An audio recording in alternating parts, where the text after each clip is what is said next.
How's everybody today? Good. You know, I was really pleased with the effort that our players gave in this last game. They really played hard. They showed a lot of resiliency to, you know, keep coming back, give themselves an opportunity to even, with 2:50 to go in the game, have a chance to have possession of the ball to win the game. But there's too many self-inflicted wounds, you know, to overcome, regardless of what the effort, what the resiliency was. And, you know, it would be easy to sit here and say that, you know, the turnovers were the issue, but we need to have better fundamental execution of what we're doing. Too many negative plays, you know, on offense, too many big plays on defense, too many miscues on special teams in terms of who's blocking who. So, you know, I think our players had tremendous energy in this game, but we have to learn to channel our energy and focus into the right places so that we get better execution on a more consistent basis. And that starts with me, it starts with us as coaches in terms of doing a better job through the course of the week and preparing guys to be able to go out there and execute better. So that's, you know, really where it starts. So the focus is to improve our team. We're looking forward. There's many lessons to be learned in the last game, and hopefully our players will learn those lessons, and we will do a good job of improving our team in the future so that we can get more consistent execution. Now we got to address the ball security issues. We got to address getting turnovers, and you know we've got to eliminate the big plays and the negative plays on both sides of the ball. So with that said, you know, we had several really outstanding performances. Derrick Henry, Richard Mullaney on offense, Jaron Reed and Ashawn Robinson on defense, and you know Adam Griffin and Tony Brown. You know, Adam, great onside kick, did a great job of ball placement on some of the kickoff things. So we'll kind of go from there. 2 injury updates. Robert Foster is going to be out. You know, I didn't think this was going to be this big of a problem, but he has a shoulder injury that will require surgery, so he will be out. And Cole Mazza is out for medical reasons, and we'll when he can return, he'll be back on the team. You know, UL Monroe, Todd Berry has Toddy has done a really good job there. He's been there for a while.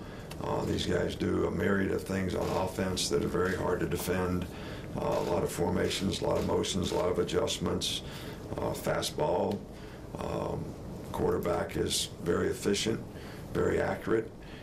They've got 9 starters back on defense, so they play physical, tough defense. So I think the focus for us is to get our team better, and it wouldn't matter, you know, really who we were playing this week. That still would be the focus of what we need to do. Start right here with Mark. I know you've touched on this before, but after 3 games, do you feel like the offense has found an identity yet?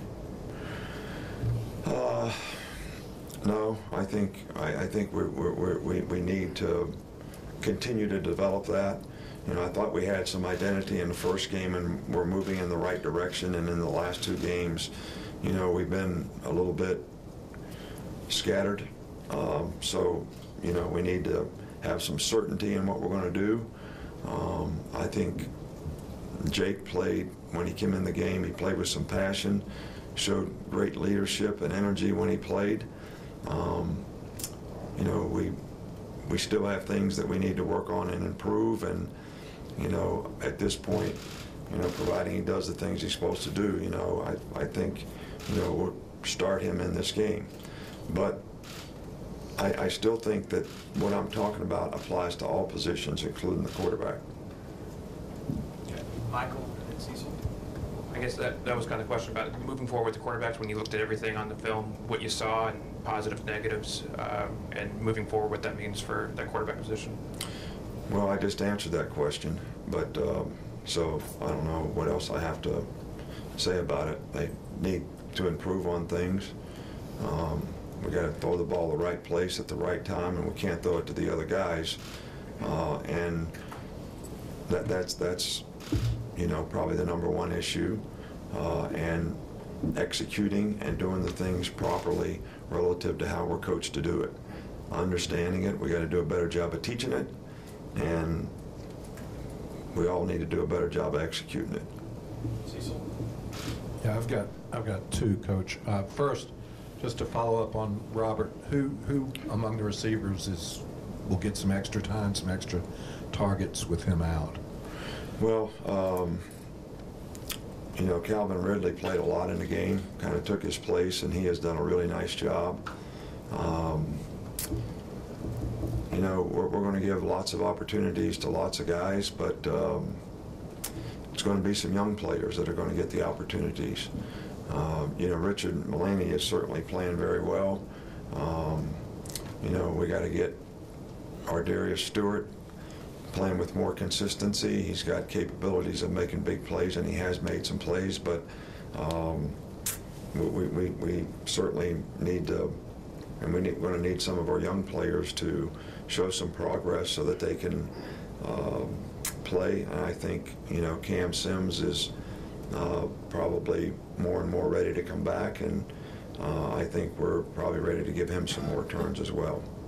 And then on their tip ball touchdown, as a head coach, not here, but as a head coach, you've been on both sides of that thing now, LSU-Kentucky game. And how does that affect that one's at the end of the game, but how does that affect a defense? How does that affect the morale of a team on a play like that? Well, obviously, they snap the ball over the quarterback's head, or he misses a snap, however you want to categorize it, and he's getting hit and just throws it up, and it turns into a 75-yard or whatever it was touchdown. I think that those are the kind of things that sometimes happen in games, but it still goes back to fundamental execution. The defensive backs are never going to recover that ball, so they should have covered their guys. Somebody didn't cover their guy, so somebody else had to come off of their guy to knock the ball away from that guy, which left his guy open to catch the tip and run for a touchdown. So fundamental execution still minimizes the opportunities for those things to happen. What you got to have your players geared up to do is play the next play and not get affected by things like that when they happen, and show resiliency to focus on what they have to do the next play. So that's the way it's got to be. That was the first play, the first series of the second half, and we wanted to get a stop, and it didn't turn out that way. But we got to overcome it. You were down 19 points, 10 minutes left, fans are leaving the stadium, and at the end of the game you had the ball with a chance to win. Just wondering, did you learn anything about your team and their competitiveness that maybe you didn't know before that? No, you always, we've never been in that situation before, so you never know how a team's going to respond, but I liked the resiliency that we showed, and we had the ball with 2:54 where we could have had a chance to put a drive together, and we threw a pick. So I was pleased with the way the players responded in the game. And, I was really happy with the fans. I thought the fans, really helped keep the players in the game by their energy and enthusiasm. And, I was really kind of happy about it, to be honest with you. Outside of Matt? Two questions. First of all, Nick, with the pass defense, it seemed like with the exception of the pop pass and the tip play, that the pass defense and secondary was good for the most part. Did you see that when you went back and looked? Well, there's things that we could do better, but, the stats always look bad because I think there's about 150 yards on those two plays. All right, so, and, hey, but we busted in the secondary on that play. I mean, we miscommunicated what we were playing. And so that play should have been covered, and it was not because of a mental error.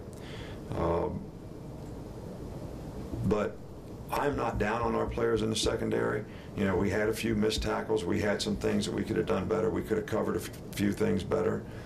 But they did not really have sustained drives in the game. They got the ball in great field position, and they scored. and they made big plays and scored. They drove a couple times and kicked field goals, all right, but so all in all, they're other than those few plays, which have to be eliminated. They have to be eliminated with fundamental execution and communication. It wasn't terrible. It wasn't all that bad, but we need to improve. And second question, just in terms of the offensive line, what did you see from them when you went back and looked at the film? I can't. I said when you had a chance to go back and look at the film, what did you see from the offensive line? I think the offensive line, played okay in the game. I think it's important for our offensive line to dominate. I think we struggled to reach block number 5 and get him blocked sometime with his quickness a few times. I think we were a little better when we ran direct runs. When we ran the ball sideways, we had a more difficult time, blocking their quickness. But I thought the offensive line was okay, but I think it's important for our offensive line to dominate the line of scrimmage. Hey, Coach, given how the season played out last year after the Ole Miss loss, still won the SEC, went to the playoff, do you think that helps or can help this team keep Saturday's loss in perspective? Depends on how they respond to the loss. I mean, it just depends on how they respond to the loss. That's all I can tell you. I mean, we're going to try to do the right things, and I've liked the character and chemistry of this team. And I thought that the game we lost last year, we lost completely different than the way we lost this game. We had energy. We had almost fanatic energy, all right, but we didn't channel it in the right direction. And we kept coming back in the game, but we also shot ourselves in the foot so many times that made it difficult to overcome. Last year, we got ahead in the game and kind of got sort of relief syndrome or something where they got the momentum of the game and we could never get it back. That never really happened. We just came up short this time. Yeah, from Wayne. Coach, with the way Coker came in the second half and played, how do you see him moving forward? You said he played with more passion, played with that energy. Do you see that carrying over into the next game? Well, I can't predict any of that stuff. I don't have a crystal ball up here. I can try to look in this Coke bottle and see, but I don't really know. But it still goes back to execution. We can't throw we can't throw interceptions. We can't throw the ball the wrong place. So, we got to execute and do what we need to do to have the whole offense function. The whole offense function. And that's something that we need to keep working on. It's our responsibility as coaches to help these guys do better, and that's what we're focused on trying to do. 2 more. Alex. I got 2 questions, Nick. You said with the plan to start Bateman was kind of a surprise, potentially. Has not having a definitive starting quarterback been difficult when game planning week to week? Well, we kind of knew we were going to do that, so if you know you're going to do something, it's not difficult. Okay. All right, just because you didn't know didn't mean we didn't know. Okay. And do you think any of the interceptions that the quarterbacks have thrown so far have been effort plays where they're just trying to maybe impress you, the other coaches, to maybe earn that spot? I have no idea. If it is, they're totally off base, totally wrong. Nobody's forcing them to make plays. Everybody's telling them to take what the defense gives. Throw the check down if it's not open. The most important thing is the ball, the ball, the ball. If every offensive possession ends in a kick, a punt, a field goal, or an extra point, I'm good with that. So you tell me what part of that is going to make you force the ball. Last one, John. I didn't hear kind of the timetable on Robert Foster. Is it a 1-week thing, or do you have any idea yet? Well, he's having surgery, so Is that unless he has a miraculous recovery, he's going to be out for a while, a good while. I'm not the doctor. I can't tell you that. He's out for a while. Thanks, Coach.